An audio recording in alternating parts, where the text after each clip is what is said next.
We got the idea to story with the junior hires after I told some stories one Sunday morning, and one of the junior hires went home and he was just really excited, said that he wished church was always like that, and he made some connections from the stories that just blew his parents away. I figured storying would be really effective because my kids at the dinner table love to hear stories, and it's the emotion of the story that they really relate to. And oftentimes these stories are, when we go through it, it's the first time that they've heard it. And I get to see their reaction the first time. I got involved with storying because Claire Hoyland actually started this a year and a half ago. She needed to take a little break and I stepped in. This is what I do in Africa. I story all the time. And I didn't know how it was going to work in Shanahan with junior high kids.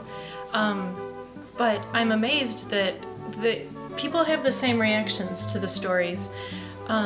We told the story of the fall, the first disobedience in Africa, and there's just this, it's a sad story, it's harsh. And this old guy who'd never heard it before, at the end of it, he was talking about how God made clothes for the man and the woman, and he said he did that because God loved them so much that he couldn't just leave them that way. And that's the same reaction we got out of the kids. When they said, wow, even when we mess things up really bad, God still loves us and still takes care of us. So I'm just really struck by it. It works in Africa, it works in Shanahan, it just works.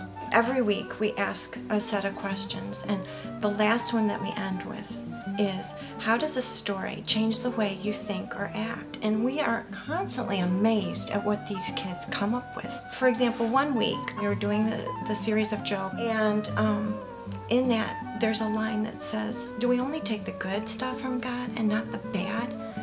And they were just struck with it. And with that question, they answered, they said, even when the bad stuff happens, we shouldn't be blaming God for it. He's using it for a purpose, which is just awesome that they can see that at 12, 13, 14 years of age. The kids will come up with this stuff, and we'll just look at each other and beam as they just grab these deep truths that God's speaking right to their hearts from His Word. I think when we take a look at the characters and when we really focus on them as people, you really see the humanity in them. Each year we're hoping to start from, we're planning on starting from the beginning of the Bible all the way to the end, from Genesis to Revelation, and to do it in a chronological order so that they can see how all the stories intertwine with each other. That's what the Bible is. It's one huge, big story. I am sold on using stories because Jesus did it. Matthew 13:34 says, Jesus used stories when He spoke to the people.